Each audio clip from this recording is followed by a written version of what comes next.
सब कुछ अर्पण।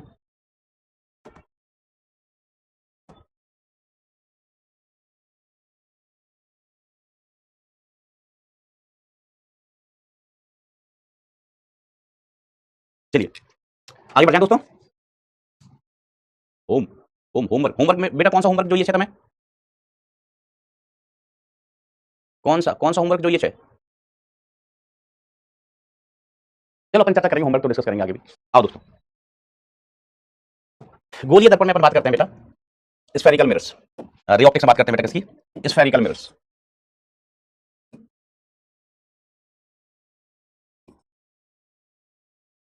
Spherical mirrors, गोलीय दर्पण। चलिए चलो बेटा आगे होमवर्क आएंगे, अपन डिस्कस करेंगे अभी एंड में, आगे ही है, इसके आगे ही है बेटा होमवर्क, ठीक है? डिस्कस करेंगे बेटा, बिना डिस्कस किए नहीं मानेंगे। तो बेटा देखो गोलीय दर्पण में क्या होता है, गोलीय दर्पण कैसे बनाते हैं अपन, है ना? स्फेरिकल मिरर्स, गोलीय दर्पण।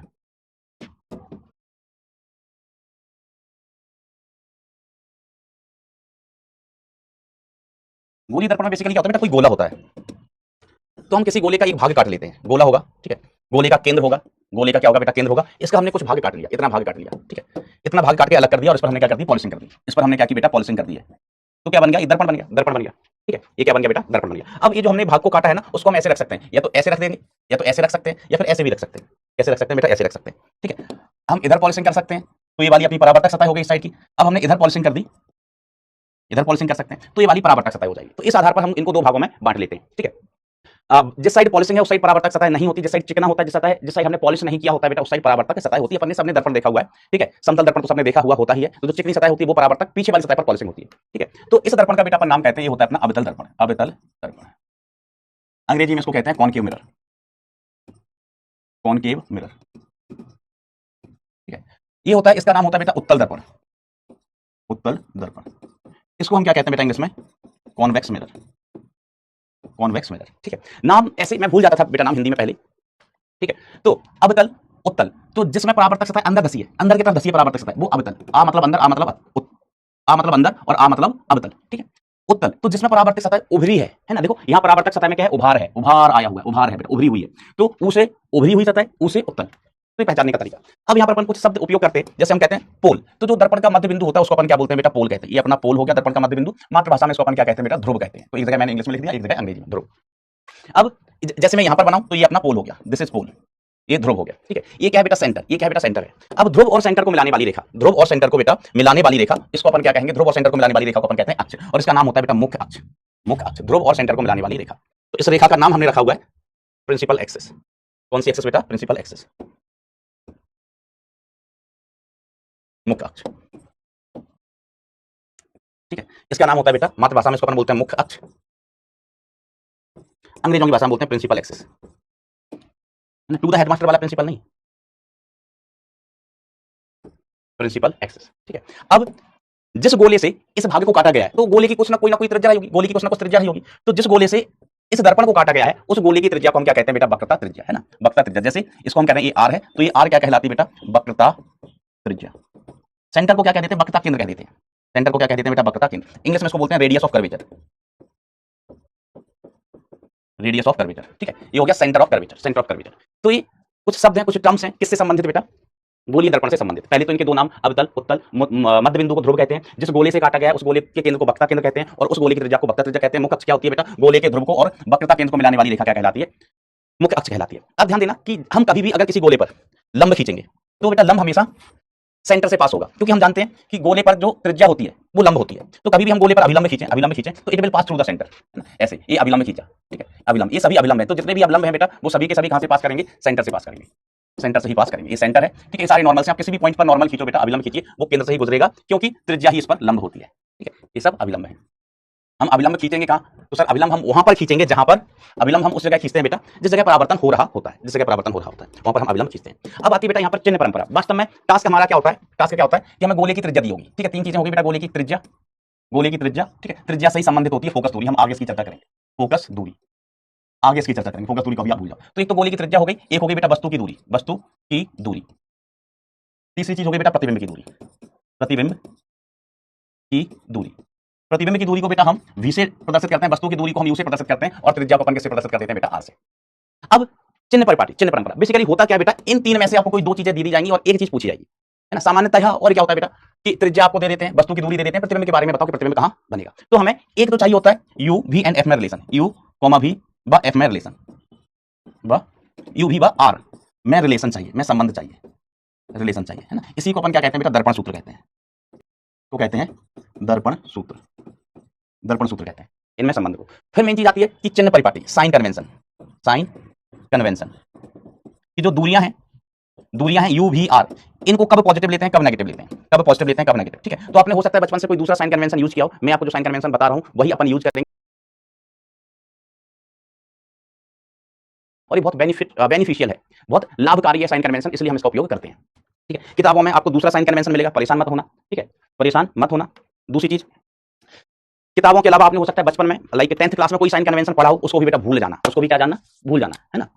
कुछ बच्चे हैं वो भूलते नहीं है, गाना गाने लगते हैं, तुझे भूल जाना जाना, तुझे भूल जाना, तो गाना नहीं गाना है बेटा, अभी मैं साइन कन्वेंशन बता रहा हूं, ठीक है। तो हम कहेंगे रियल चीजें पॉजिटिव, रियल चीजें पॉजिटिव लेंगे अपन, और वर्चुअल चीजें नेगेटिव। कितना सिंपल सा साइन कन्वेंशन है, वर्चुअल चीजें नेगेटिव, रियल पॉजिटिव, जो चीज रियल है वास्तव में है वो पॉजिटिव, और जो चीज वर्चुअल है वो नेगेटिव, वो क्या होगा बेटा, नेगेटिव, ठीक है। जैसे हम कहें अगर कोई रियल वस्तु है, वास्तविक वस्तु है, तो वस्तु की दूरी पॉजिटिव, और 98% केस में आपको जो वस्तु दी जाती है वो वास्तविक ही होती है, वास्तविक ही होती है, ठीक है। अगर कभी सवाल में बोला है कि कोई आभासी वस्तु है, या ऐसा लिखा है कि वस्तु प्रतीत होती है, वस्तु प्रतीत होती है अर्थात वस्तु कैसी, आभासी, तब हमें वस्तु की दूरी यू नेगेटिव लेंगे, ठीक है। तो इससे हमें वास्तविक वस्तु और आभासी वस्तु की समझ और बढ़िया होती है।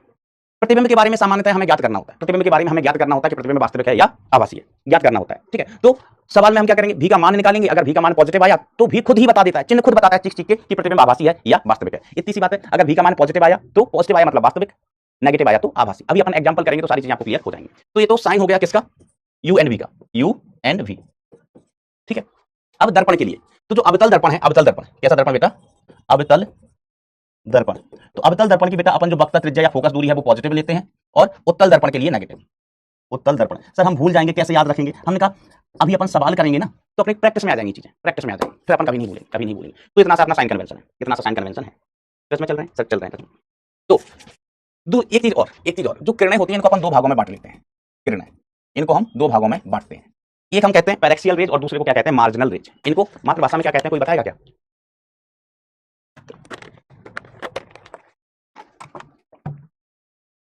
शंकर बेटा होने लगेंगे, सब क्लियर हो जाएगा। अभी धीमे धीमे आप गणित पढ़ोगे ना पूरा, तो वो ज्योमेट्री आपको आ जाएगी, गणित में है ना बेटा ज्योमेट्री, तो वो आ जाएगी। चलिए कोई नाम बताएगा। तो किरणें बेटा दो प्रकार की होती हैं, एक हम बोलते हैं पैरेक्सियल, पैरेक्सियल रेज, बताओ इनको मातृभाषा में क्या कहते हैं। दूसरे को हम कहते हैं मार्जिनल रेज, मार्जिनल रेज। तो सर पैरेक्सियल रेज क्या होती है, इनको हम मातृभाषा में कहते हैं पराक्षीय किरणें, पराक्षीय किरणें, पराक्षीय किरणें। देखो अपनी मातृभाषा इतनी प्यारी है, इतनी प्यारी है। अपसारी अभिसारी नहीं, ये तो दो अलग कैटेगरी होंगी। अपसारी अभिसारी भी होती है, दो अलग कैटेगरी होती है। अपसारी का मतलब फैलने वाली, अभिसारी का मतलब खत्म होने वाली, इकट्ठी होने वाली, ठीक है। मातृभाषा इतनी प्यारी होती है कि नाम नहीं सब कुछ लिखा होता है। पराक्षीय किरणें, पराक्षीय किरणें। तो ये किरणें कैसी होती हैं, वे किरणें जो प्रिंसिपल अक्ष के पास होती हैं, जो वे किरणें जो मुख्य अक्ष के पास होती हैं, मुख्य अक्ष के पास होती हैं, मुख्य अक्ष के पास होती हैं, उनको अपन क्या कहते हैं बेटा, पराक्षीय किरणें। पास से पराक्षीय, पास से पास, किसके पास, मुख्य अक्ष के पास, ठीक है। इन किरणों के लिए, इन किरणों के लिए एंगल्स बहुत कम होते हैं, बहुत कम होते हैं।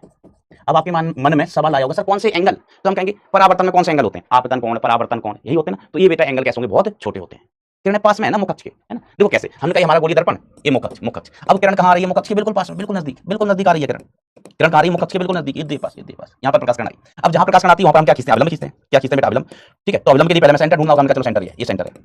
अब हमने यहाँ पर अविलंब खींचा, ये हमने कहा अच्छा ये अविलंब है, ये अविलंब है, ठीक है। तो ये आपतित किरण, भाई साहब ये आपतित किरण परावर्तित किरण होगी कहीं, यहाँ ये परावर्तित किरण, जिस कोण पर आपतन होगा उसी पर परावर्तन। तो ये आपतन कोण, ये परावर्तन कोण, ये आपतन कोण, ये परावर्तन इतने छोटे छोटे हैं कि हम लिख भी नहीं पा रहे हैं, इतने छोटे छोटे हम लिख भी नहीं पा रहे हैं। किरणें मुख्य अक्ष के बहुत पास में है, किरणें मुख्य अक्ष के बहुत पास में हो, तो जब प्रकाश किरणें मुख्य अक्ष के बहुत पास होती हैं तो एंगल बहुत कम होते हैं, है ना। इतने कम होते हैं कि हम लिख भी नहीं पा रहे हैं। ये अपनी मुख्य अक्ष है, जगह है बेटा जरा, ये अपनी मुख्य अक्ष, ये मुख्य अक्ष है, ये मुख्य अक्ष, ये अविलंब, किरण इधर से गई, टकराई, इधर वापस आ गई। आपतन कोण कहां, यही है, परावर्तन कोण भी कहां, यही है। तो ये सारे कोण कैसे हो गए बेटा, बहुत कम होते हैं, बहुत कम होते हैं।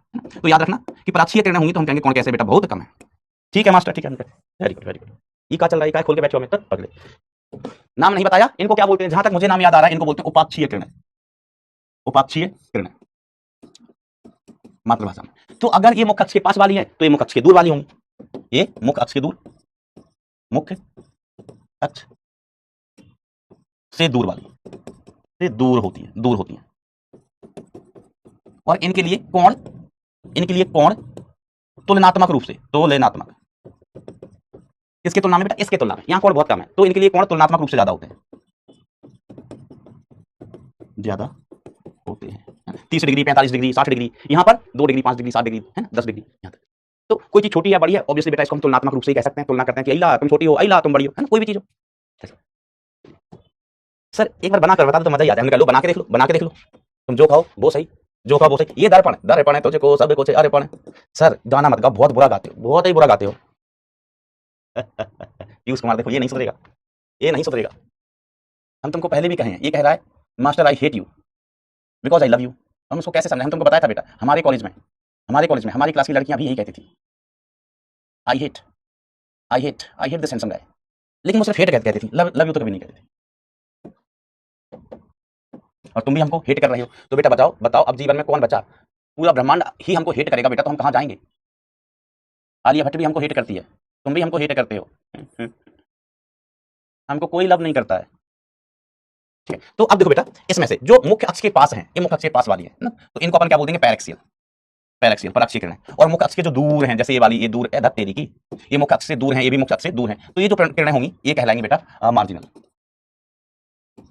मार्जिनल, पास वाली पैरेक्सियल, दूर वाली मार्जिनल, ठीक है। बस ऐसे ये मुख्य अक्ष अपना डॉट डॉट डॉट वाला लाइन इस पर लिख लो, पा पा मतलब प्रिंसिपल एक्सिस, ठीक है ऐसे। अब देखो गोलीय दर्पण, गोलीय दर्पण के लिए, गोलीय दर्पण के लिए U, V व R में रिलेशन, R में रिलेशन। हमने कहा कि हमें संबंध चाहिए U, V, R में, जिसे हम दर्पण सूत्र कहते हैं। तो बेसिकली अब हम दर्पण का सूत्र निकालने जा रहे हैं, आप हमारा साथ दीजिएगा, आप हमारा क्या दीजिएगा, साथ दीजिएगा। सर नहीं देंगे, हम कूट देंगे, हम कूट देंगे, हम बहुत पापी आदमी हैं, इसलिए तो हमको कोई प्यार नहीं करता है, हम पापी हैं। देखिए भाई, यहां पर भी ज्योमेट्री का ही यूज होगा, किसका उपयोग होगा बेटा, ज्योमेट्री का। ये हमारे पास एक अवतल गोलीय दर्पण है। अवतल सर कैसे डिसाइड किया, हमने कहा परावर्तक सतह अंदर घुसी है तो हमने नाम रख दिया अवतल। अब दोस्तों हम यहाँ पर मुख्य अक्ष बना रहे हैं, क्या बना रहे हैं, मुआ। मुआ क्या होता है, मुख्य अक्ष, या अंग्रेजी में बोलते हैं पा, प्रिंसिपल एक्सिस। तो ये तो हुआ बेटा इसका पोल, ठीक है। यहाँ कहीं बेटा इसका केंद्र भी होगा, गोला है तो गोले का केंद्र होगा, यस सर बिल्कुल होगा, गोले का केंद्र होगा। बत्तू, बत्तू कहाँ रखी है, यहाँ पर बत्तू, केंद्र को थोड़ा और दूर बना देता हूँ, ये केंद्र है। वस्तु कहाँ रखी है बेटा, वस्तु रखी है यहाँ पर कहीं, वस्तु रखी है यहाँ पर कहीं, वस्तु का नाम दिया ओ। अब देखो हम अभिलंब खींचेंगे, भाई साहब हम क्या खींच रहे हैं, अभिलंब। तो अभिलंब खींचेंगे हमेशा सेंटर से पास होगा, अभिलंब will always pass through the centre, so this is the normal, ठीक है। अब देखो बेटा जो प्रिंसिपल अक्ष है ना, ये है तो क्या प्रिंसिपल एक्सिस, लेकिन ये भी नॉर्मल ही होगा, ये भी क्या नॉर्मल ही है। देखो केंद्र से पास हो रहा है, नॉर्मल, प्रिंसिपल एक्सिस हमेशा नॉर्मल ही होगी। कैसे होगी भाई साहब, नॉर्मल होगी, ठीक है। अब हमें क्या कराना है, परावर्तन कराना है या प्रतिबिंब बनाना है। ये वस्तु रखी है भाई साहब, ये वस्तु रखी है, हमें बनाना है वस्तु को प्रतिबिंब, वस्तु का प्रतिबिंब। तो हम क्या, प्रतिबिंब तब बनता है, प्रतिबिंब तब बनता है जब दो या दो से अधिक प्रकाश किरणें एक दूसरे को काटें या काटते हुए प्रतीत हो। तो हमें दो प्रकाश किरणें लेनी पड़ी, तो पहली प्रकाश किरण हमने ले ली, प्रकाश किरण यहाँ पर आपतित हुई है, आपतित हुई, और यहाँ से फिर परावर्तित होकर बेटा यहाँ गई, यहाँ से परावर्तित होकर यहाँ आ गई, ठीक है। तो एक प्रकाश किरण तो बेटा हमने ऐसे ले ली, ये प्रकाश की किरण है, ये क्या है बेटा, प्रकाश की किरण। प्रतिबिंब बनाने के लिए हमें एटलीस्ट दो प्रकाश किरणें चाहिए, कितनी चाहिए, दो चाहिए। तो हमने दूसरी प्रकाश किरण बेटा ऐसे ली, सीधी प्रिंसिपल एक्सिस के अंदर इधर। तो ये दर्पण पर अभिलंबवत आपतित हुई है, अभिलंबवत आपतित हुई है। आपतन कोण कितना सर, 0। अभिलंब से कोण नापते हैं, ये अभिलंब के अनुदेश आई है, तो आपतन कोण कितना, 0। तो जब ये परावर्तित होकर जाएगी तो इसी रास्ते पर वापस लौट जाएगी, है ना। आपको याद है कि जब अभिलंबवत आपतन होता है तो प्रकाश किरण अपने पथ की पुनरावृत्ति कर लेती है, इधर से आई, इधर से आई, टकराई, टकरा के बेटा वापस इधर ही चली जाएगी, टकरा के वापस इधर ही चली जाएगी, ठीक है। अब जहां पर ये दोनों मिलेंगी, एक प्रकाश किरण तो ये हरी वाली, एक प्रकाश किरण कौन सी बेटा, हरी वाली, और दूसरी प्रकाश किरण कौन सी है, लू सर, दूसरी प्रकाश किरण है लेड वाली, लेड वाली। तो ये दोनों जहां पर मिलेंगी, जहां पर मीट करेंगी, वहां पर क्या बन जाएगा बेटा, इस वस्तु का प्रतिबिंब। बधाई हो, यहां पर क्या बन गया बेटा, इमेज बन गया, प्रतिबिंब। ओके मास्टर, ये क्या बन गया, इमेज बन गया। तो अब हमें वस्तु, प्रतिबिंब, सेंटर, तीनों चीजें दिख रही हैं, तीनों चीजें दिख रही हैं। अब मैं बस दूरियां बना लेता हूं, ठीक है। ये वाली दूरी वस्तु से दर्पण के ध्रुव की दूरी, इसको अपन कहते हैं वस्तु की दूरी। देखो दूरियां हमेशा दर्पण के ध्रुव से नापी जाएंगी, दूरियां कहां से नापी जाएंगी, दर्पण के ध्रुव से। तो दर्पण के ध्रुव और वस्तु के बीच की दूरी को क्या कहेंगे सर, इसको हम कहेंगे वस्तु की दूरी u, वस्तु की दूरी u। प्रतिबिंब और दर्पण के ध्रुव की दूरी, इसको हम क्या कहेंगे, प्रतिबिंब की दूरी, जिसको हम किससे प्रदर्शित कर देते हैं बेटा, v से, v से। अब दर्पण के ध्रुव और सेंटर के बीच की दूरी, सर ये तो त्रिज्या है बाय डिफॉल्ट, ये क्या है, त्रिज्या, दिस इज त्रिज्या, दर्पण की त्रिज्या r, दर्पण की त्रिज्या r। चलिए अब हमें u v और r में ही रिलेशन चाहिए, we have to find out relation between u v and r। तो मित्रा हम एक काम करते हैं, एंगल एंगल खेलते हैं, एंगल एंगल मान लेते हैं, एंगल एंगल मान लेते हैं। ये बहुत ज्यादा नहीं हो गया दरवाजा सर,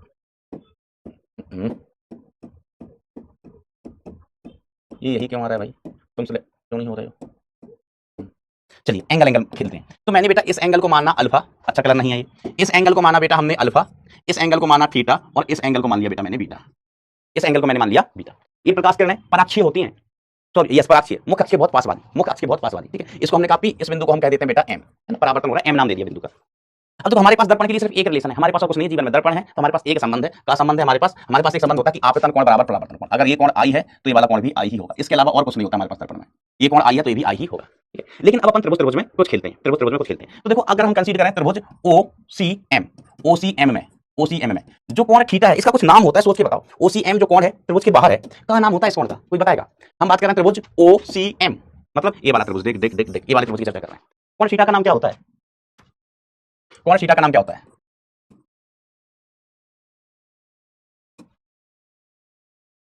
यस वेरी गुड बेटा, वेरी गुड, बहिष्कोण। तो ये हुआ बेटा बहिष्कोण प्रमेय से, बहिष्कोण मैंने कहा ना ज्योमेट्रिकल ऑप्टिक्स है तो थोड़ी बहुत ज्योमेट्री इसमें लगेगी, बहिष्कोण प्रमेय से। सर हमें नहीं आती, बचपन में जब तुम्हारी मास्टर कहते थे स्कूल वाले के पढ़ लो बेटा पढ़ लो, आगे जाके काम आएगा, तब तो कहते थे हैं सर बहिष्कोण प्रमेय कहाँ काम आएगी, हमने कहा यहाँ आएगी, ठीक है। बहिष्कोण प्रमेय कुछ नहीं होता है, बाहर वाला कौन है तो इस कोण का मान इसके और इसके बराबर होता है, इस कोण का मान इसके और इसके बराबर होता है, और कोई खास बात नहीं है बेटा, बहुत आसान होता है। कैसा होता है बेटा, बहुत आसान है ना, बिल्कुल कोई खास बात नहीं है, ठीक है। ऐसे खास बात नहीं है। देखो ये कोण अल्फा, ये कोण आई, ये अल्फा ये आई, बताओ ये वाला कोण कितना होगा। सर ये वाला कोण हो जाएगा 180 माइनस थीटा। देखो ये टोटल कोण कितना होता है 180, ये टोटल कोण कितना होता है 180, उसमें से कितना है थीटा, तो ये कोण कितना होगा 180 माइनस थीटा। तो त्रिभुज के तीन कोण, एक अल्फा और एक आई, और तीसरा कोण कितना 180 माइनस थीटा। तो त्रिभुज के तीन कोण, त्रिभुज के तीनों कोणों का योग कितना होता है, त्रिभुज के तीनों कोणों का योग कितना होता है 180, 180 से 180 टाटा बाय बाय, तो थीटा का मान कितना आ गया आई प्लस अल्फा प्लस आई। ये बहिष्कोण प्रमेय है, ये लपूसी बहिष्कोण प्रमेय है, और कुछ नहीं होती बहिष्कोण प्रमेय, ठीक है सर। वाला कह रहा है डायग्राम बहुत टफ है बेटा, मेरे साथ साथ आप डायग्राम बनाएंगे, मतलब जब घर पे डायग्राम बनाओ ना तो वीडियो देखते चलना, साथ साथ डायग्राम बनाना तो बहुत आसान लगेगी। यार मास्टर से तो आसान कैसे होता ही ना है। अब देखो मैं बात कर रहा हूं बेटा त्रिभुज CIM में, त्रिभुज CIM में, तो इसमें भी बहिष्कोण प्रमेय, तो बहिष्कोण में बीटा है तो थीटा प्लस आई बराबर बीटा, थीटा प्लस आई बराबर बीटा, थीटा प्लस आई बराबर बीटा, ठीक है। ये भी बहिष्कोण प्रमेय से है ना, इंग्लिश में इसको बोलते हैं exterior angle theorem, exterior angle theorem, ठीक है। अब ये दो समीकरण है, हम आई को गायब कर देते हैं, क्यों, अल्फा बीटा और इनके मान हमारे पास हैं, अल्फा बीटा थीटा के मान हमारे पास हैं। सर कैसे हैं, हमने कहा देखो कोण बराबर क्या लिखते हैं, हम कहते हैं कोण बराबर चाप बटे त्रिज्या, ध्यान दीजिएगा, कोण बराबर क्या कहते हैं, चाप बटे त्रिज्या। तो कोण कितना है अल्फा, इसकी ये चाप कितना है, तो हम इसके लिए चाप है पी से लेके एम तक की दूरी, ये चाप हुआ, दिस इज द चाप। ये क्या हुआ बेटा, ये चाप है, क्या है चाप, पी से एम तक के बीच की दूरी, दिस इज द चाप। सभी कोणों के लिए बेटा चाप यही है, तो चाप बटे त्रिज्या, तो इसके लिए त्रिज्या कितनी मेरे दोस्त, तो सर इसके लिए त्रिज्या OP, P M upon OP. हम कहें बीटा का मान, तो सर बीटा का मान है, बीटा ये वाला कौन है तो उसके लिए चाप है ना। देखो बेटा ये किरण बहुत पास होती है, बहुत पास में होती है, पर अच्छी किरणें हैं, वो तो आपको डायग्राम दिखाई दे इसलिए मैंने इतना दूर बनाया हुआ है। वैसे किरणें कैसे होती है बेटा, बहुत पास में होती है पर अच्छी किरणें होती है। तो बीटा इज इक्वल टू अपन क्या लिखेंगे, पीएम अपॉन त्रिज्या, मतलब चाप बटे त्रिज्या, त्रिज्या क्या है आईपी, आईपी। अब कौन कौन सा बता, थीटा, तो थीटा ये रहा कौन, चाप कितना हो गया बेटा पीएम होगा, और त्रिज्या इसके लिए हो गया सीपी। ये पीएम, पीएम तो आप जानते हो कल बर्थडे था, पीएम तो आप जानते हो कल बर्थडे था,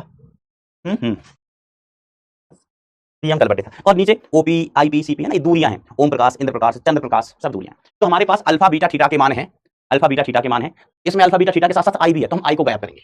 हम क्या करेंगे बेटा, आई को गायब करेंगे। तो एक समीकरण योस है, दूसरा समीकरण बेटा हमारे पास योस है, इस समीकरण को कहा समीकरण नंबर 1, इसको कहा हमने समीकरण नंबर 2। अब हम समीकरण 1 में से समीकरण 2 को घटा देते हैं, समीकरण 1 में से समीकरण नंबर 2 को घटा देते हैं, तो घटाएं सर घटा लो। तो समीकरण 1 में से 2 को घटाओगे तो आपको क्या मिलेगा, 1 - 2 करेंगे तो अल्फा प्लस आई माइनस का थीटा माइनस का आई इज इक्वल टू इधर थीटा माइनस बीटा। 1 में से 2 को घटा दिया इसमें से, तो लेफ्ट हैंड साइड से लेफ्ट हैंड साइड घटाया, राइट हैंड साइड से राइट हैंड साइड घटाया, उसमें क्या है, कुछ नहीं होता। तो हमका आई से I tata bye bye, I से आई टाटा बाय बाय। अब हमें अल्फा बीटा में रिलेशन मिल गया, alpha plus beta, alpha plus beta, समझ रहे हो बेटा, alpha plus beta is equal to, ये थीटा था, ये वाला थीटा धर गया तो ये हो गया 2 थीटा। ओ माय गॉड, बस हमें ये रिलेशन मिल गया, हमें इसी की दरकार थी, इसी समीकरण की हमें दरकार थी, बस यहीं से अपना काम हो जाएगा। आई को अपने गायब कर दिया ज्योमेट्री खेल के। अल्फा बीटा थीटा सब के मान हमारे पास है, अल्फा बीटा थीटा सब के मान हमारे पास है, तो हमारे पास रिलेशन है alpha plus beta is equal to 2 theta. Alpha का मान पीएम प्रधानमंत्री अपॉन ओम प्रकाश, बीटा का मान प्रधानमंत्री अपॉन बीटा तुम कहते थे इंद्र प्रकाश, ठीक है, is equal to 2 times theta का वैल्यू कितना है पीएम अपॉन चंद्र प्रकाश, चंद्र प्रकाश है ना। ये सब के अल्फा बीटा थीटा के मान हमने उठा के रख दिए। अब बेटा सरकार बदल गई, सरकार बदल गई, पीएम पीएम पीएम बदल गया भैया पीएम, ठीक है। अब हमारे पास क्या बचा है, 1 अपॉन ओपी, 1 अपॉन ओपी। तो 1 अपॉन ओपी की वैल्यू कितनी है यू, प्लस 1 अपॉन आईपी की वैल्यू कितनी है v, is equal to 2 upon CP की वैल्यू कितनी आर। सर ये कहां से उठा रहा है वैल्यू, उल्लू बना रहे हो जनता को, जनता को उल्लू बना रहे हो, दिन दहाड़े तुम्हें पढ़ाना लिखाना आता नहीं है, तुम्हें फिजिक्स बिल्कुल भी नहीं आती रत्ती भर, जनता को उल्लू बना रहे हो। बताओ कहां से लाई वैल्यू, बताओ कहां से लाई। हमने कहा देखो ओ से पी, ओपी, ओपी बराबर है यू, सी से पी, सी से पी किसके बराबर, त्रिज्या के हमने पहले लिख दिया, चंद्र प्रकाश कितना है आर, आई से पी, आई से पी है ना, आई क्या प्रतिबिंब, प्रतिबिंब और दर्पण के बीच की दूरी, प्रतिबिंब दूरी, आई पी कितना है वी। ओ सर तुम तो उल्लू नहीं बना रहे थे, तुमको तो पता है। तो इसको हम कहते हैं बेटा दर्पण सूत्र, दर्पण का सूत्र। अब बस यू भी आर तीनों में हमें रिलेशन पता चल गया, हमें यू का मान दिया होगा, आर का मान दिया होगा, तो हम भी का मान निकाल लेंगे, हमें कोई दिक्कत नहीं है, हमें कोई दिक्कत ही नहीं है, रत्ती भर भी दिक्कत नहीं है। मास्टर अगर तुझमें हिम्मत है, तुझमें अगर हिम्मत है तो एक एग्जांपल करा के बता दे, तो मैं जानूं, एक एग्जांपल करा के बता दे। हमने कहा आजा भाई आजा आजा आजा दिल ने तोड़े। हमने कहा दर्पण है यो, दर्पण है यो, इसकी त्रिज्या r बराबर मैंने दे दी 40, r बराबर 40 सेंटीमीटर। वस्तु यहां पर रखी है, हमने कह दिया वस्तु दर्पण के सामने है, वस्तु दर्पण के सामने है। भैया दर्पण के सामने वस्तु तो वास्तविक वस्तु ही होगी। वस्तु कैसी होगी बेटा? वास्तविक। तो ये वस्तु है और इसकी दूरी कितनी है? 6 की बिंदी 60 सेंटीमीटर। 6 की बिंदी 60 सेंटीमीटर, ध्यान से देखिएगा, 6 की बिंदी 60 सेंटीमीटर। ठीक है मास्टर, ठीक है। हमने कहा मान बताओ v का, v का मान बताओ। तो हमने कहा हमारे पास तो सूत्र है, 1/u plus 1/v is equal to 2/r, 2/r। f लिखने का आता है, f अभी आगे लाएंगे। तो बेटा u का मान कितना है? तो यहां से यहां तक की दूरी u का मान कितना है? 60 और प्लस का सर वास्तविक वस्तु दर्पण के सामने है तो वास्तविक। देखो जो चीजें सामने होंगी दर्पण के वो वास्तविक, जो चीजें आभासी होंगी वर्चुअल होंगी, जो भी काले काम होंगे वो पर्दे के पीछे, दर्पण के पीछे, है ना। कोई रिश्वतखोरी चल रही है दर्पण के पीछे भैया, समझे? क्योंकि क्या दर्पण के पीछे प्रकाश करने जा पाएंगे? क्या नहीं जा पाएंगे। जैसे हमने समतल दर्पण पढ़ा था, तो समतल दर्पण में जो वास्तविक प्रतिबिंब दर्पण के सामने, वास्तविक वस्तु दर्पण के सामने, पीछे कुछ नहीं प्रतीत होता है, तो पीछे वाली चीजें आभासी, आभासी। तो वस्तु वास्तविक है दर्पण के सामने तो प्लस का 60 सेंटीमीटर। त्रिज्या, तो त्रिज्या के लिए बेटा मैंने साइन कन्वेंशन बताया, याद रखना कि अवतल है, अवतल के लिए पॉजिटिव, उत्तल के लिए नेगेटिव। तो जब भी बेटा मान रखो त्रिज्या की बात करें, या हम थोड़ी देर बाद फोकस दूरी की बात करें, तो कई बच्चे ऐसा होता है कि त्रिज्या हमने 40 दे दी, आंख बंद की 40 लिख दी। बेटा जब भी त्रिज्या लिखने जाओ तो दिमाग में पहले खुद से प्रश्न पूछो कि भैया दर्पण कौन सा है, हम धन का लिखें ऋण का, हमें दर्पण याद आ रहा है, ये अवतल है, याद रखना अवतल दर्पण की त्रिज्या पॉजिटिव है ना, ये हमने लिखवाया है, याद रख लेना बेटा, धीमे धीमे ये धीमे धीमे आपको याद हो ही जाएगा। ऐसा मुझे तो याद है अवतल का पॉजिटिव, उत्तल का नेगेटिव। तो हमें जब v का मान बता दो, v का मान बता दो। हमने कहा सूत्र में मान पटक दो, सूत्र में मान पटक दो। तो 1/6 की बिंदी 60 plus 1/v, 1/v is equal to 2/40, 2/40 तो 1/60 plus 1/v is equal to 1/20। कटने के बाद तो बेटा यहाँ से हमें क्या मिला? 1/v is equal to 1/20 minus 1/40, 1/60। अब बेटा किसी को अगर कैलकुलेशन ऐसे बेटा बहुत बार मिलेगी आपको, तो सीधा सीधा आप क्या किया करो, अगर किसी को कैलकुलेशन में दिक्कत है तो नीचे गुणा कर दो इनका, 20 गुणा 60, नीचे इनका गुणा करो और ऊपर त्रिज्या गुणा कर दो। तो 60 × 1 कितना हो गया? 60, 20 × 1 कितना हो गया? 20, है ना। ये एलसीएम लेने की हमें जरूरत नहीं, सीधे सीधे नीचे डायरेक्ट गुणा करके लिख दो, हर में ऊपर त्रिज्या गुणा कर दो, क्रॉस मल्टीप्लिकेशन से कहते हैं। तो 1/v की वैल्यू बेटा हमें दिन दहाड़े मिलेगी, 1/v इज इक्वल टू 4 की बिंदी 40 डिवाइड बाय 20 × 60। अब थोड़ा सा और काटा कूटा मचा दिया जाए भाई साहब, 2 3 3 बोले तो 30। तो v की वैल्यू कितनी आ गई? 1/v is equal to 1/30, 1/30, 1/30। तो यहाँ से अल्टीमेटली v की वैल्यू कितनी आई है? 30 सेंटीमीटर। अब बस मुझे यहीं से बता दो प्रतिबिंब आभासी या वास्तविक। यहाँ से बेटा मुझे बता दो सिर्फ कि प्रतिबिंब आभासी या वास्तविक। तो सर हम कैसे बता दें? बेटा कुछ पढ़ने की जरूरत नहीं है 9th क्लास में 10th क्लास में, यहाँ जो चीजें बता रहे हैं बस ये सीखते चलो, सीख जाओगे ऑप्टिक्स। बिल्कुल हम जीरो से बता रहे हैं, हमने मतलब दर्पण की परिभाषा से बताया कि गोलीय दर्पण, नाम क्यों से आया? गोले से काटा, ध्रुव, दर्पण का मध्य बिंदु, वक्रता केंद्र, वक्रता त्रिज्या, मुख अक्ष, एबीसीडी से बताया रियल। कैसे डिसाइड कर पाए? हमने डिसाइड किया v का मान आया पॉजिटिव, v का मान पॉजिटिव आया है मतलब रियल है। अगर हल करने पर मान लीजिए v का मान नेगेटिव आता तो नेगेटिव साइन चीख चीख के चिल्ला चिल्ला के कह रहा होता कि इमेज प्रतिबिंब आभासी है। कैसा है? आभासी। ठीक है, तो ये तरीका है साइन कन्वेंशन। बेटा साइन कन्वेंशन भी मैं ऐसा बता रहा हूं कि आपको कुछ दिमाग लगाने की जरूरत ही नहीं है भैया, v का साइन खुद आएगा, u ज्यादातर वास्तविक ही होता है। अगर किसी केस में कहते हैं कि वस्तु प्रतीत होती है या लिखते हैं आभासी वस्तु है या वस्तु को दर्पण के पीछे बना दें तो हम समझ जाते हैं कि ये आभासी वस्तु है, तो फिर u की वैल्यू नेगेटिव ले लेंगे। दर्पण के लिए आपको याद रखना कि किस दर्पण की वक्रता त्रिज्या पॉजिटिव, किसकी नेगेटिव। माय डियर फ्रेंड्स,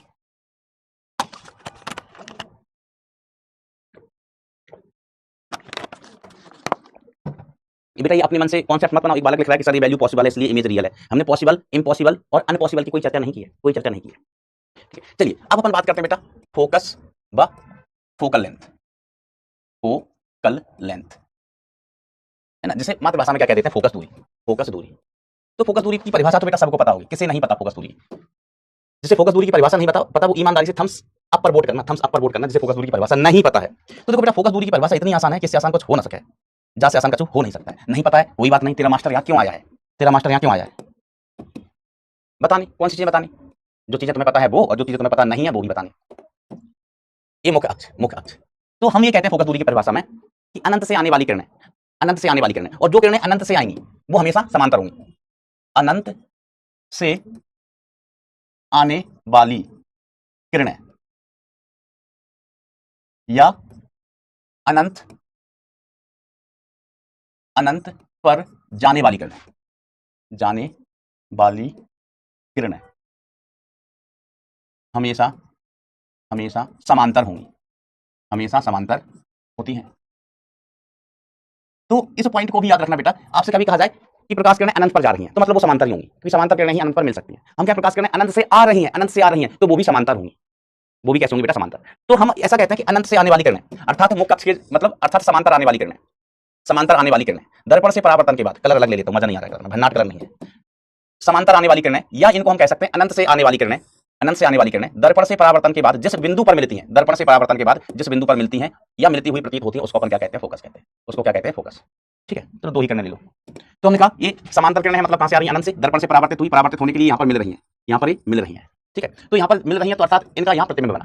क्या बना बेटा? प्रतिबिंब। और प्रकाश किरणें कहां से आ रही हैं? अनंत से आ रही हैं। अर्थात अर्थात वस्तु कहां है? प्रकाश किरणें अनंत से आ रही हैं, तो वस्तु कहां है भैया? अनंत पर। वस्तु कहां है? अनंत पर।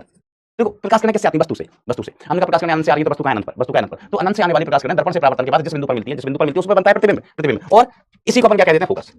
इसी को अपन क्या कह देते हैं बेटा? फोकस कह देते हैं। तो अनंत से देखो, वैसे प्रतिबिंब तो हर केस में बोलते हैं कि वस्तु से आने वाली किरणें दर्पण से परावर्तन के बाद जिस बिंदु पर मिलती है, जिस बिंदु पर मिलती हुई प्रतीत होती है, वो फोकस है, सॉरी वो प्रतिबिंब है। कहीं पर भी वस्तु रखी है, जैसे इस केस में क्या था? इस केस में अपन ने क्या किया था? वस्तु दर्पण से परावर्तन हुआ, मिली, क्या बन गया? प्रतिबिंब। क्या बन गया? प्रतिबिंब। अब यही प्रतिबिंब फोकस बिंदु बन जाता है, ये हम कहें यही प्रतिबिंब फोकस बिंदु पर बन जाता है अगर ये प्रकाश किरण मुख्य अक्ष के समांतर आ रही होती। प्रकाश किरण कैसे आ रही होती? समांतर आ रही होती, अर्थात अनंत से आ रही होती है। अनंत से आ रही होती है, तो हम क्या कहते हैं कि अनंत से आने वाली प्रकाश किरण दर्पण से परावर्तन के बाद जिस बिंदु पर मिलती है उसको हम फोकस बिंदु कहते हैं, और वही प्रतिबिंब है जहां पर किरणें मिल रही हैं, वही प्रतिबिंब है। ठीक है, तो ये क्या हो गया बेटा? अपना फोकस हो गया। ये क्या हो गया बेटा? फोकस हो गया। जहां प्रतिबिंब बना वही क्या हो गया बेटा? फोकस हो गया। तो इसको हम क्या बोलते हैं? दर्पण का ध्रुव। तो फोकस और दर्पण के ध्रुव के बीच की दूरी क्या कहलाती है? फोकस दूरी। ठीक है, तो आप ऐसे लिख सकते हो, अनंत से आने वाली किरणें, आने वाली किरणें। सर समांतर नहीं लिखा बेटा, अनंत से आ रही है तो समांतर होगी ही, या अनंत पर जा रही है तो समांतर होगी ही होगी, लिखने की जरूरत नहीं है। तो अनंत से आने वाली किरणें दर्पण से परावर्तन के बाद जिस पॉइंट पर मिलती हैं, जिस पॉइंट पर मिलती हैं, जिस पॉइंट पर मिलती हैं उसी को अपन क्या कहते हैं? वह फोकस कहलाता है। वह फोकस, इसको हिंदी में भी फोकस कहते हैं, फोकस बिंदु कहलाता है। वह फोकस बिंदु कहलाता है। ठीक है, अब इसका उल्टा भी सही है, उल्टा भी सही है। जैसे हमने कहा ये दर्पण लिया, हमने क्या किया? यहाँ पर एक दर्पण लिया, सुनना ध्यान से, अब लिखना नहीं है, सिर्फ सुनना है इसको। हमने कहा कि मान लीजिए यहाँ पर कोई वस्तु है, यहाँ पर कोई वस्तु रखी थी, यहाँ पर कोई वस्तु रखी थी। अब वस्तु से प्रकाश किरणें निकलेंगी, वस्तु से प्रकाश किरणें निकलेंगी, कहाँ गई? दर्पण पर गई। दर्पण पर जाकर क्या हुई? परावर्तित हुई। तो अगर यहाँ से प्रकाश किरणें वस्तु से निकल रही हैं और दर्पण से परावर्तित हुई, परावर्तित होने के बाद अगर वो समांतर हो जाती है, कैसी हो जाती है? समांतर। तो इसका मतलब क्या होगा कि वस्तु कहाँ रखी है? फोकस पर। वस्तु कहाँ रखी है? फोकस पर। तो ये प्रकाश किरणें निकली, वस्तु से निकली, दर्पण से परावर्तित हुई, दर्पण से परावर्तित हुई, अब ये कहाँ जा रही है? अनंत पर। तो ये कहाँ मीट करेंगी? अनंत पर। तो प्रतिबिंब कहाँ बनेगा? अनंत पर। प्रतिबिंब कहाँ बनेगा बेटा? अनंत पर। ये हो गया अपना वस्तु, ये हो गया अपना वस्तु। ठीक है, इसको हम कहते हैं ध्रुव। इसको क्या कहते हैं बेटा? ध्रुव। तो ये वाली जो दूरी है जहाँ वस्तु रखी है, इसी को हम क्या कहने लगते हैं बेटा? फोकस। तो परिभाषा क्या कह सकते हैं हम इसको कि यदि वस्तु से निकलने वाली किरणें, वस्तु से निकलने वाली किरणें मुख्य बस सॉरी वस्तु से निकलने वाली किरणें दर्पण से परावर्तन के बाद अनंत पर मिले, अनंत पर प्रतिबिंब बनाए, तो जो वस्तु की स्थिति है उसी को हम कहेंगे फोकस। वस्तु की जो स्थिति है उसी को अपन क्या कहेंगे बेटा? फोकस कहेंगे। ठीक है, तो ये वाला जो लंबाई होता है इसी को अपन क्या कह देते हैं बेटा? Focal length. Focal length, focal length. ठीक है, एफ। ठीक है, तो फोकल लेंथ इस केस में किसके बराबर है? यू के। इस केस में अपन कहें तो फोकल लेंथ एफ बराबर किसके है? यू के। इस केस में हम फोकल लेंथ कहें, ठीक है, इस केस में फोकल लेंथ है, फोकल लेंथ। तो इस केस में फोकल लेंथ किसके बराबर है? प्रतिबिंब की दूरी के, वी के, प्रतिबिंब की दूरी के। ठीक है, तो ये परिभाषा है, ये क्या है बेटा? परिभाषा। ठीक है, ऐसा। तो इसमें कोई समस्या तो नहीं? तो ओके, इतने लोगों को नहीं पता, कोई दिक्कत नहीं, अभी सीख गए फोकस की परिभाषा कि नहीं? कि अनंत से आने वाली किरणें जिस बिंदु पर मिलती हैं वो फोकस। ये हम कहें अगर किसी वस्तु से निकलने वाली प्रकाश किरणें दर्पण से परावर्तन के बाद समांतर हो जाती हैं, समांतर हो जाती हैं, तो ये बिंदु फोकस, ये बिंदु फोकस। यहाँ वस्तु रखी है, ये तो फोकस हमने डिसाइड कर लिया, ये क्या है? फोकस। ये क्या फोकस? अब इसके अलावा और क्या है? हमने कहा वस्तु रखी है तो ये वस्तु भी है, हमने कहा यहाँ पर प्रकाश किरणें आके मिल रही हैं, जहां मिल रही है तो वो प्रतिबिंब भी है, वो प्रतिबिंब भी है। ठीक है, मतलब वही क्या है? प्रतिबिंब है। ऐसा, इसमें कोई दिक्कत भाई होनी नहीं चाहिए, होनी नहीं चाहिए। और ध्यान देना, इसका फोकस वास्तविक होता है, क्योंकि देखो प्रकाश किरणें आई और वास्तव में यहाँ मिल रही हैं, प्रकाश किरणें अनंत से आई, अनंत से आने के बाद वास्तव में यहाँ मिल रही हैं, मिल रही हैं, तो इसका फोकस कैसा होता है बेटा? वास्तविक होता है। कैसा? वास्तविक। अगर हम अवतल दर्पण की बात करते, उत्तल दर्पण की बात करते, उत्तल दर्पण हमने अब तक नहीं लिया, यहाँ पर ले लो। उत्तल दर्पण के केस में क्या होता है? इसको हम अपसारी दर्पण भी कहते हैं। ये किरणों को मिलाता नहीं है, किरणों को फैला देता है। जबकि वो वाला दर्पण कौन सा दर्पण था? अवतल दर्पण, वो प्रकाश किरणों को मिलाता है, प्रकाश किरणों को मिलाने का काम करता है।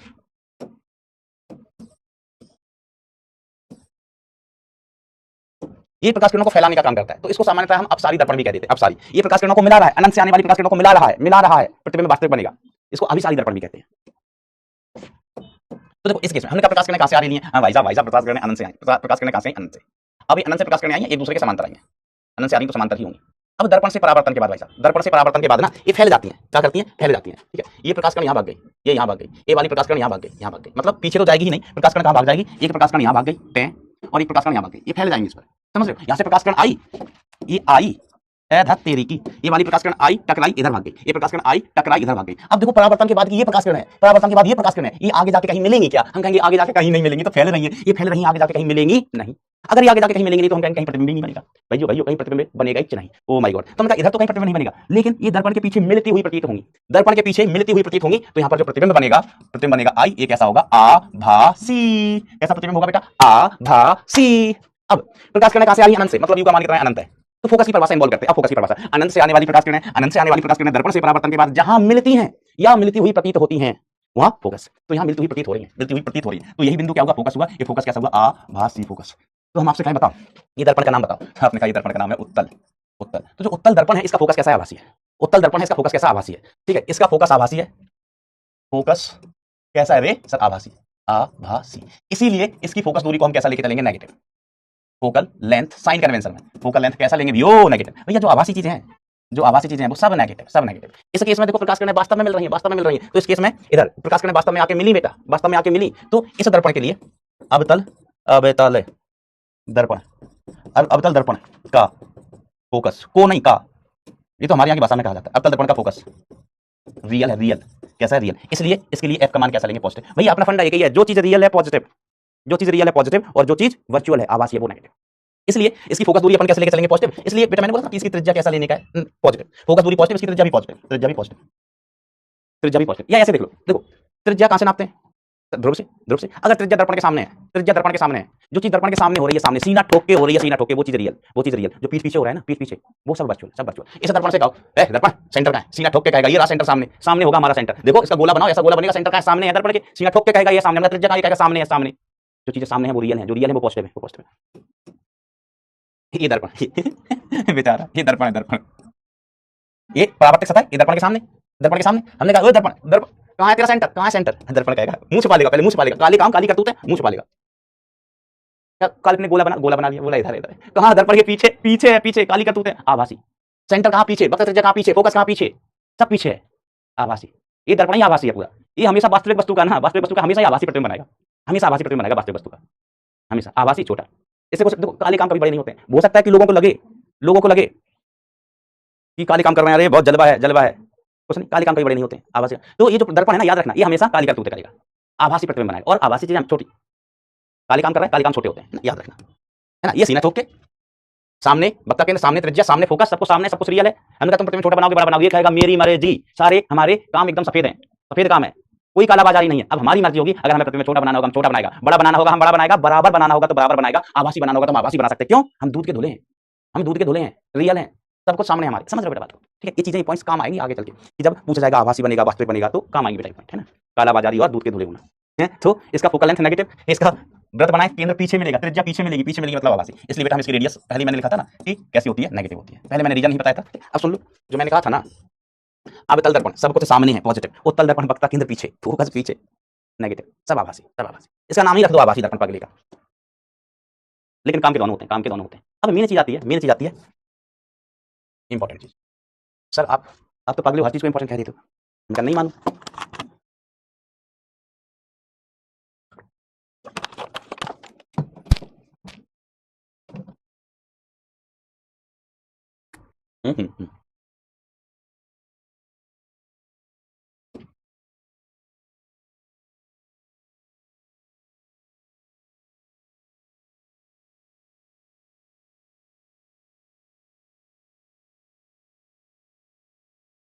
ये वाला कह रहा होगा सर आवाज नहीं आ रही, आवाज बेटा मैं बोल ही नहीं रहा था, बोल नहीं रहा था मैं, इसलिए आवाज नहीं आ रही थी। देखो इंपॉर्टेंट चीज, relation between focal length and radius of curvature. आप में से कोई मुझे बताएगा, किसी को पता हो कि क्या रिलेशन होता है? सृष्टि बेटा, ऐसा आपको लगता है हमसे रोज बर्तन धुलवाए जाते हैं घर पर, घर थोड़ा लेट जाता हूं हमको कूटा जाता है झाड़ू से, बेलन से। देखो ये आप अच्छा लग रहा है ना कि सर आवाज नहीं आ रही, बेटा मैं बोल ही नहीं रहा था। उल्लू बनाया बड़ा मजा आया, उल्लू बनाया बड़ा मजा आया। तो बहुत सारे बच्चे रिलेशन बता रहे हैं, बिल्कुल सही रिलेशन बता रहे हैं, बिल्कुल सही रिलेशन बता रहे हैं। लेकिन ध्यान दीजिएगा, ध्यान दीजिएगा, ध्यान दीजिएगा, कई बार आईआईटी में खेला कर देते हैं। क्या कर देते हैं? खेला। हमने कहा ये मुख्य अक्ष है, मुख्य अक्ष है, सुनो ना।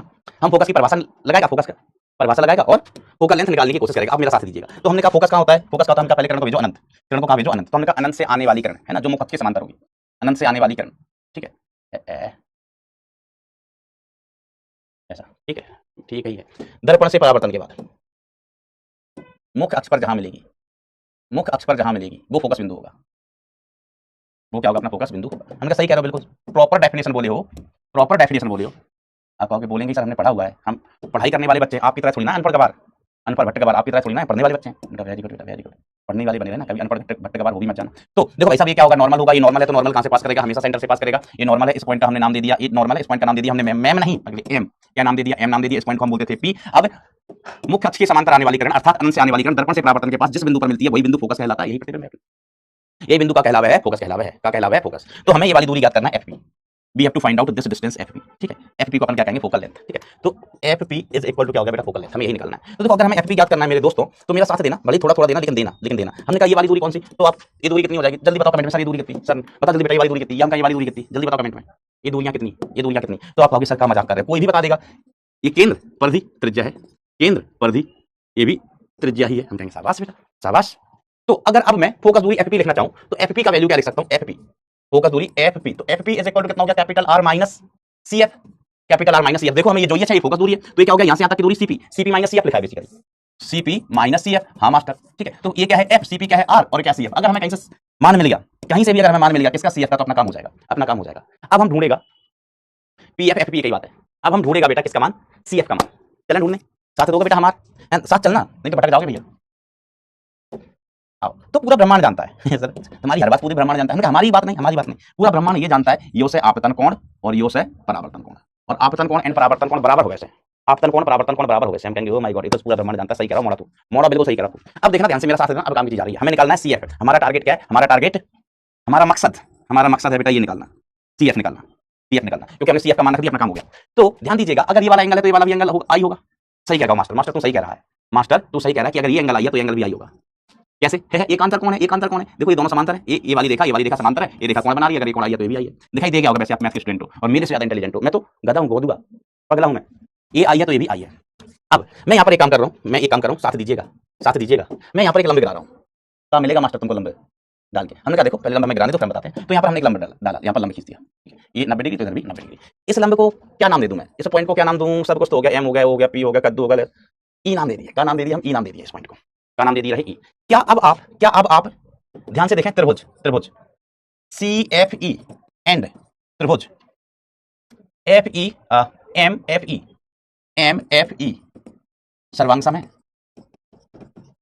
है, हाँ है। कैसे हैं, तो देखो ई एफ कॉमन है, ई एफ भुजा कैसा है, कॉमन है दोनों त्रिभुज में, कॉमन, और सभी कोण बराबर हैं, सभी कोण बराबर है। सर सभी कोण बराबर नहीं है, झूठ बोल रहे हो, चल झुट्टे, ए मास्टर तू झुट्टा है, झुट्टा। हमने कहा पहले देखो ई एफ तो कॉमन है, इसमें भी। अब देखो ये एंगल आई, ठीक है सर, ये एंगल 90, तो ये बराबर ही होंगे ना, 90 माइनस आई बराबर ही। अगर किसी त्रिभुज में दो कोण बराबर है तो तीसरा अपने आप ही बराबर हो गया। इसी त्रिभुज में अगर दो कोण बराबर हैं भाई तो तीसरा अपने आप बराबर हो गया। देखो ये 90 ए आई तो ये 90 माइनस आई, ये 90 ए आई तो ये 90 माइनस आई। हाँ सर मास्टर सही कहता, मैं तो आप पे भरोसा ही नहीं कर रहा था। हमने कहा जो हम पर भरोसा नहीं कर रहा मतलब खुद पर भरोसा नहीं कर रहा है। ओ मास्टर कितना फेंकते हो मास्टर, लपेटा भी नहीं जाता। आओ इधर ध्यान दो, तो इसका मतलब हुआ सीई सर्वांग सम है ना, तो सीई बराबर होगा भाई साहब ईएम के, हाँ सीई बराबर होगा बेटा ईएम के। अब तथा हम सीएम बराबर क्या लिख सकते हैं, सीई प्लस ईएम। सही कह रहा हूं मास्टर बिल्कुल सही कह रहा हूं। अब सीएम का मान कितना है मास्टर, सीएम त्रिज्या के बराबर है। हमने कहा देखो बड़े सीएम बन रहे थे, त्रिज्या के बराबर निकले।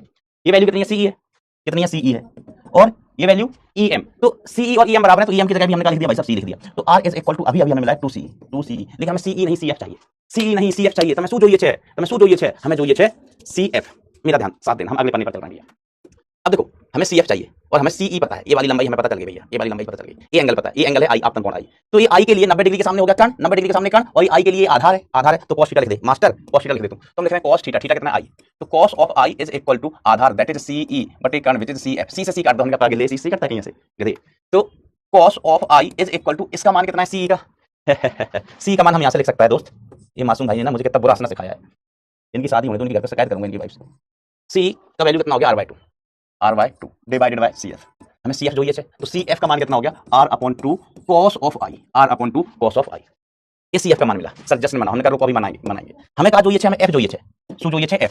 तो बेटा F इज इक्वल टू यही लिखो चलो, F इज इक्वल टू हमने कहा लिखा था r - CF। हाँ सर, तो ये F इज इक्वल टू तेरी की F is equal to r/2 cos of I. हम कहेंगे yes this is the result.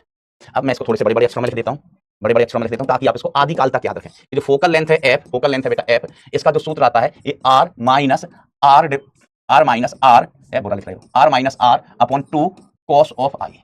Sir ये सूत्र नहीं होता, तुमने कहीं गलती कर दी मास्टर, ये सूत्र नहीं होता है। हमने कहा खाओ मेरी कसम, खा मत जाना भाई, खा मत जाना। आई को क्या कहते हैं बेटा, आपतन कोण है, आपतन कोण। लेकिन सर बता तो आप गलत रहे हो, कहीं ना कहीं आप गड़बड़ कराइए, क्योंकि हमने तो बचपन से पढ़ा है F = r/2, हमने बचपन से पढ़ा है F = r/2, गलत नहीं पढ़ा है। बट स्पेशल केस के लिए है, हम भी 95% केस में वही यूज करेंगे। लेकिन ये हमेशा एप्लीकेबल नहीं है, ये हमेशा एप्लीकेबल है। This is perfect and correct सूत्र। तो सर ये कब होता है, हमने कहा आओ मैं बताता हूँ। हम कहें कि पराक्षीय किरणों के लिए, पराक्षीय किरणों के लिए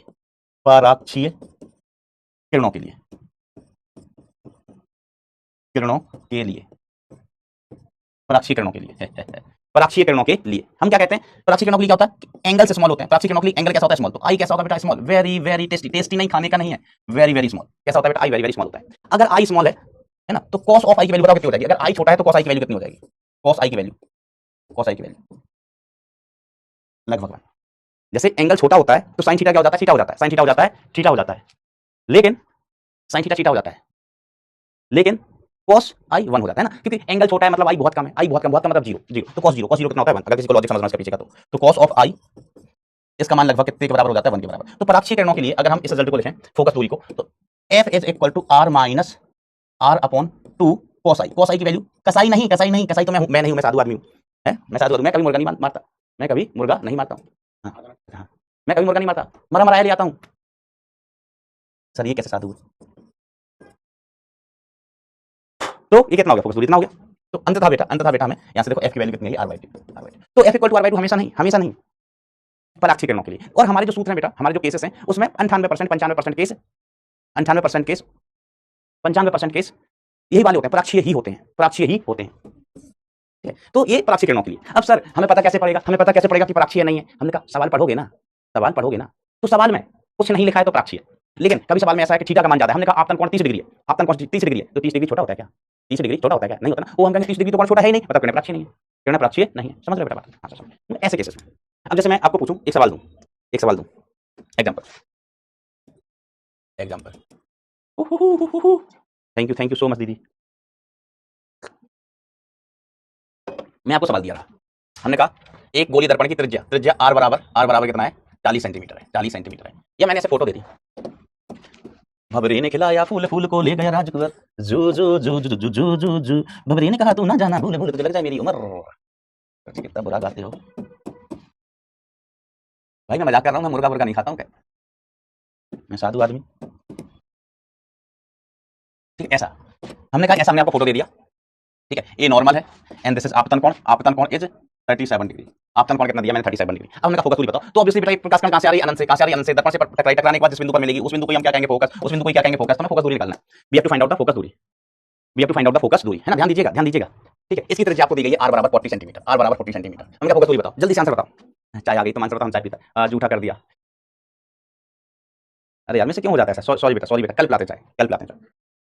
देखो ये बालक हमको बुकरिया कह रहा है, यार बुकरिया, गोट माने बुकरिया, हमने पढ़ा है बचपन में।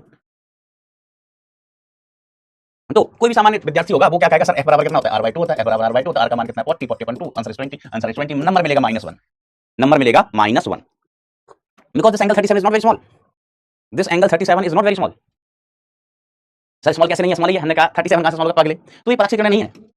सॉल्यूशन में हम कहेंगे कि f इज इक्वल टू कितना है मास्टर, r/2 होता है, तो f इज इक्वल टू 40/2 हो गया, बोले तो कितना आ गया 20 सेंटीमीटर, तो यहां हम लिख लेंगे WRONG। आप भी बेटा सॉल्यूशन लिख के लिखना रॉन्ग, WRONG यही स्पेलिंग होती है, तो बेटा ये रॉन्ग है ना, क्योंकि क्या गलती होती है आप लिखोगे तभी याद रहेगा, ठीक है। रॉन्ग क्यों है, काहेला why wrong because angle I आपतन कोण is equal to 37 degree which is not so small, ये तेरी की विच इज नॉट स्मॉल, तो पराक्षीय किरण नहीं है, दी गई किरण पराक्षीय किरण नहीं है, अतः दी गई किरण या किरणें पराक्षीय नहीं है। वो माय गॉड पराक्षीय नहीं है तो क्या है मास्टर, हमने कहा देखते हैं क्या है, हम तो सदाबहार सूत्र जानते हैं जिसमें हमने कोई अप्रोक्सीमेशन नहीं लिया, ये तो हमने क्या किया था यहाँ पर अप्रोक्सीमेशन लिया था कि आपने कि पराक्षीय किरणों के लिए, किसके लिए, पराक्षीय किरणों के लिए एंगल कैसा होता है, छोटा होता है, तो cos i का मान लगभग बराबर बने, तब f इक्वल टू i/2 आए। अगर कैसी भी किरणें हैं, पराक्षीय हैं, हिमाक्षीय हैं, है ना, लकाक्षीय हैं, कैसी भी किरणें बनी रहे, ये हमारा सूत्र सदाबहार है, f is equal to r minus r/2 cos of i, तो f is equal to r minus r/2 cos of 37, तो r माइनस r/2 cos 37 की वैल्यू हो गया 5/4, सॉरी 4/5 cos 37, तो f इज इक्वल टू कितना आ गया, r माइनस 5 ऊपर गया 5r/8, तो बेसिकली ये कितना आ गया 3r/8, एम आई राइट, हाँ मास्टर यू आर राइट। तो जो f की वैल्यू आई है it is 3/8 into r which is 40 centimetre, तो 8 40 से कितना आया 15 सेंटीमीटर आया, समझ गया विनोद, 15 सेंटीमीटर। और जो 20 सेंटीमीटर है ना, 20 सेंटीमीटर ऑप्शन ए में ही होगा, जब ये सवाल दिया जाएगा ना 20 सेंटीमीटर ऑप्शन यही होगा, कि परेशान ना होने पड़े बच्चे को गलत करने में। बोर्ड में नहीं पूछेंगे, बोर्ड में तो ही राइट होगा, बोर्ड में ये कहाँ पूछेंगे, तुम ये कराओगे वो कहेंगे बच्चा गलत कराया है, बोर्ड में ये बताओगे वो गलत कर देगा मास्टर। देखो कोई भी हो, चाहे बोर्ड हो चाहे हो, ये तो मजाक की बात है, अगर एंगल 37 है, समझो ना, कारण समझो ना, एंगल 37 है मतलब एंगल ज्यादा है, तो आपको यही करना पड़ेगा, चाहे वो बोर्ड में पूछे, जेई में पूछे, ओलंपियाड में पूछे, या आपका आप बड़े हो जाओगे, है ना, 15-20 साल बाद आपके बच्चे होंगे, है ना, वो पूछ सकते पापा फोकल लेंथ क्या, तो तुम उनको कहना कि पहले एंगल देखो, एंगल ज्यादा तो नहीं है, वो कहे पापा 37 एंगल ज्यादा ही होता है, एंगल ज्यादा है मतलब किरण पराक्षीय नहीं है, सो आपको ये वाला फॉर्मूला अप्लाई करना पड़ेगा, है ना, ऐसे।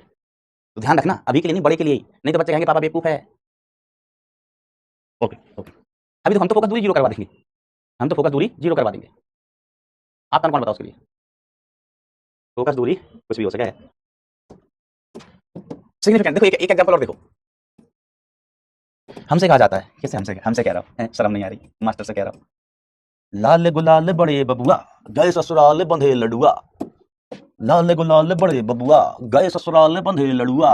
Do you know what is ladua? Do you know what is ladua? You don't know? तुम्हें नहीं पता लडुआ क्या होता? तो तुम पक्के लडुआ हो, पगले हो पगले। लडुआ मतलब हमारे यहाँ बोला जाता है लड्डू को, इसको बोला जाता है लड्डुओं को, है ना? बूंदे के लड्डू, लड्डू नहीं कहता, लडुआ।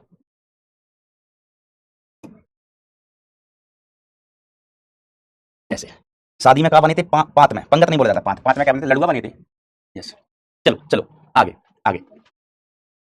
हाँ, we are also from Chambal, but Chambal Etawah. हाँ, तुम बगल में रात बेटा हमारे, हम ससुराल जाते हैं तो लड़ुआ ही बनना तो बेटा। आओ आओ। हमने कहा ऐसा सीन है, ऐसा सीन है। आप तन कौन बताओ, आप तन कौन बताओ? ठीक है, तो कहा ये तो पोल है, ये क्या है? पोल। तो कहा जाता है बेटा सवाल में, सवाल में कहा जाता है दिए गए चित्र के लिए आपतन कोण, आपतन कोण ज्ञात कीजिए। तो दो तरीके हो सकते हैं इसको ज्ञात करने के। अगर आपके पास फोकस दूरी आती है आपको, रॉयल, मैं नहीं समझ पाती बेटा, मत समझो, आप मत समझो, हमारी गांव की भाषा है, तुम्हारे तो नाम में ही रॉयल है, तुम्हारे नाम में रॉयल है, तो तुमको कहां से समझ में आएगा? तुम खोजो बेटा इंग्लिश, इंग्लिश समझ में आएगा, तुमको लड़ुआ कहां से आ जाए समझ में? ये देखो, ये मोड़ा कह रहा है सर आप लार में ऑफलाइन पढ़ाने लगो प्लीज। लला तुम लार क्या होता? लार में कहाँ रहा था? आओ आ जाओ, आ जाओ जल्दी जल्दी। देखो ये सीन है, एग्जांपल, लाइट रे आई, टकराई, टकरा के यहाँ पर आके गिरी। बताओ भाई फोकस दूरी कितनी होगी? फोकस दूरी कितनी होगी? सॉल्यूशन, सॉल्यूशन, कंफ्यूजन ही कंफ्यूजन है, सॉल्यूशन का पता नहीं। सॉल्यूशन तो बड़ा आसान से हम कह सकते हैं, डायग्राम देख के लग रहा है प्रकाश कण कहां से आ रही है भाई साहब? प्रकाश कण अन से आ रही है, टकराई टकरा के कांगरी पोल पर, प्रकाश कण कहां से? अन से यहाँ पे टकराई टकरा के कांगरी बेटा पोल पर, पोल पर गिरी। अब पोल पर ही गिर रही है, इसका मतलब फोकल लेंथ कितना हो गया? फोकल लेंथ कितना हो गया? जीरो। अरे बोलो भाई, देख पा रहे हो? फोकल लेंथ कितना हो गया? जीरो हो गया मास्टर, अन्य का बड़ा तेज चल रहा है। Focal length zero, focal length का सूत्र कितना होता है? r minus r upon 2 cos i is equal to zero. यही होता है? हाँ सर यही होता है। तो इस यहाँ से अपन क्या लिखेंगे? r is equal to r upon 2, r upon 2। देखो ये मोड़ा कह रहा है, ये हमारे यहाँ हमारे गांव का लड़का है, कह रहा है कि सर आप लार में ऑफलाइन पढ़ाने लगो बेटा। वहां मोड़ा फीस ही नहीं देंगे। हम पढ़ते थे 11वीं 12वीं क्लास में, 2 महीना पढ़े, मास्टर ने कही फीस दो, फीस पैसा। हमने कहा अब नहीं पढ़ रहे, दूसरा मास्टर पकड़ा, उससे पढ़े 2 महीने, तो फीस दो, अभी दे देंगे, अभी पापा बाहर गए हैं, ऐसे करके अबे वो गल्ला बिकेगा तब दे देंगे, दे देंगे। जब मास्टर ने कहा कि कल से आने नहीं देंगे अगर फीस नहीं लाए तो मास्टर हम कल से आ ही नहीं रहे, कल से जाने बंद। तुम क्या कह रहे हो? जो हमने हमारे मास्टर के साथ किया वैसा हम भी करें क्या? वैसा मेरे साथ भी हो? पापी लोग। चलो इधर आओ, आज से बेकार हो गया। तो 2 cos i is equal to 1, 2 cos of i is equal to 1।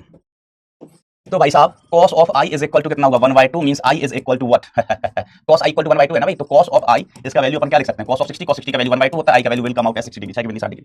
मुझे उम्मीद है आपको क्लियर होगा 60 डिग्री। तो देखो भैया ये किरणें कैसी हैं? पराक्षीय हैं या उपाक्षीय हैं? मतलब तो हम कहेंगे पराक्षीय नहीं, एंगल बड़ा है, पराक्षीय नहीं है, एंगल बड़ा है, बड़ा है ना, ऐसे 60 डिग्री। तो ये एंगल 60 डिग्री होगा, ये एंगल कितना होगा? 60 डिग्री। ठीक है, चलिए एक तरीका होगा। देखो सेकंड मेथड, दूसरा तरीका भी बता देता हूँ, फिर छुट्टी करता हूँ। दूसरा तरीका भी देख लो भाई साहब और फिर छुट्टी, छुट्टी। चलो तो दूसरा तरीका क्या है? दूसरा तरीका क्या है भाई?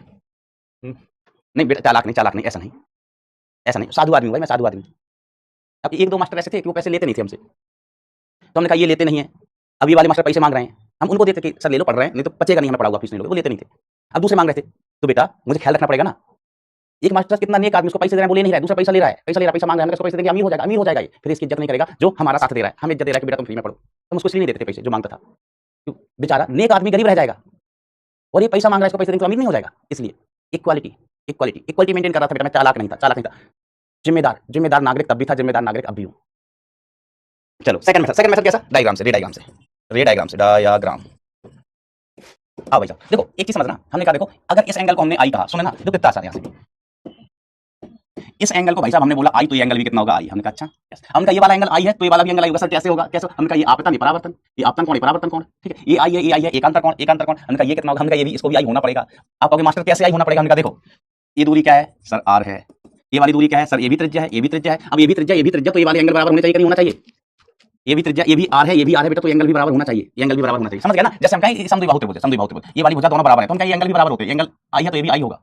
तो ऐसे देखो ये आर है, ये आर है, तो बेटा ये एंगल आई है तो इसको भी आई होना पड़ेगा, इसको भी आई होना पड़ेगा। लेकिन यहाँ ये नहीं है, यहाँ क्या आर है, आर आर, तो आर, तो सभी एंगल कितने हो गए? आई। त्रिभुज के तीनों angle i plus i plus i is equal to 180, i equal to 60, सब बड़े शौकीन होंगे। Is it clear my dear friends? Is it clear? चलो जल्दी होमवर्क बेटा फिर से ट्राई करना, नेक्स्ट टाइम पर बताएंगे, अभी समय रहेगा ना आपके पास, फ्राइडे सैटरडे संडे मंडे को डिस्कस करेंगे होमवर्क। चलो कोई गिला शिकवा होमवर्क रहेंगे, वही सवाल आज फिर से होमवर्क में दिए जाएंगे आपको। कोई गिला शिकवा हो तो बेटा बताओ एक बार। थम्स अप हो जाए, कितने लोग टच में चल रहे हैं, कितने लोग टच में चल रहे हैं, थम्स अप हो जाए भाई जल्दी से। अच्छा, सृष्टि तरफ से कह रही है कि सर आपको कोई प्यार नहीं करता, आपकी गुड़िया तो प्यार करती होगी आपको। बेटा मेरी गुड़िया को ये लगता है ना मैं बहुत निठल्ला हूँ, कोई काम धाम नहीं करता हूँ, दिन भर कोचिंग में रहता हूँ तो उसको लगता है कि पापा कहीं घूमने फिरने जाता है दिन भर, शाम को आता है आके फोन चलाता रहता है, सोफे पे बैठा रहता है, तो पापा एकदम निकम्मा नाकारा है, छोटी है ना उसे समझ नहीं है ऐसा। तो उसको लगता है मम्मी बहुत काम करती है, मुझे खाना देती है, पापा को खाना देती है ऐसा। और मुझसे क्या बोलती है, पापा कुछ नहीं करता, मेरा पापा तो गरीब है, दिन भर फोन चलाता रहता है, ऐसा बोलती है मुझे। चलिए, तो वेरी गुड बेटा, वेरी गुड। चलो चलो चलो चलो चलो दोस्तों, चलो दोस्तों, मन लगा के दिल लगा के, मन लगा के दिल लगा के दिमाग लगा के पढ़ाई करते रहें, पढ़ाई करते रहें। Thank you so much, tata bye bye, take care, love you all. You is anyone there? Masoom भाई कहाँ मकसद पूरा करने चले गए क्या भाई? सल्टा दो। केम छो सर? आ जाना।